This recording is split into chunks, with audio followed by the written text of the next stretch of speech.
grumbles, each from the sky to the ground.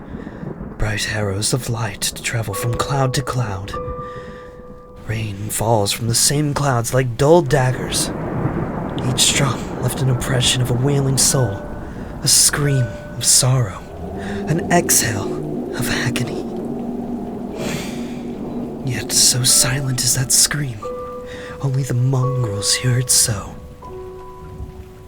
Never was this a common rainfall, or a thunderstorm.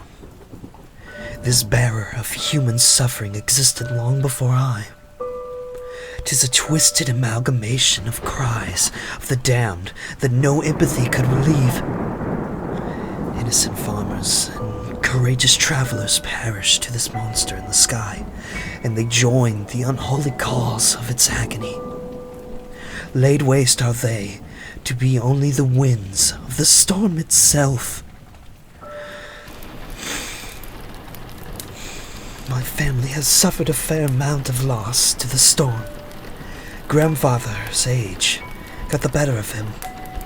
Grandmother could not bear to be without her beloved and embrace the death at the hand of the storm. Father has ceased to come back from his last venture, so I must fear the worst for him. And my mother is deathly ill, leaving me to be the only able body. I am not a man as my father, but I must act as such, even if I may be young. Only I have the strength, only I be the one to fight for the right of our lives. I pray Father returns. If not, I pray that the Lords of the Universe have mercy upon our family, or at least what remains of it. I know not how to heal my mother's illness, but I only can ease her mind and her pain. I nary a second to speak a word, but rather stay silent to comfort her. But I no longer fear for her. Caleo, spoke my mother. Yes, my dear mother, said I. If there ever to be a story of me, let it be said, I loved my family before all else, and in my heart is a valiant soul that will never cease to fight for them. This spoke my mother once more. My tongue calls for water. Please, allow me a drink, my son.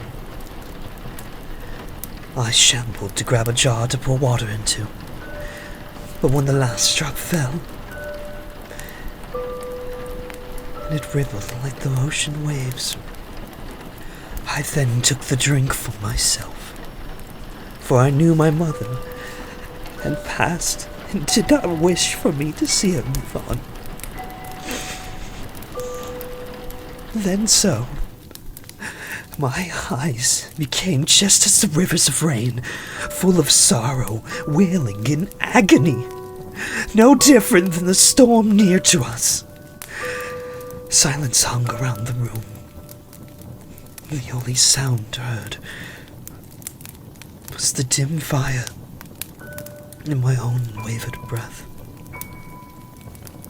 Slowly the world came back to me, then the many sounds returned as well.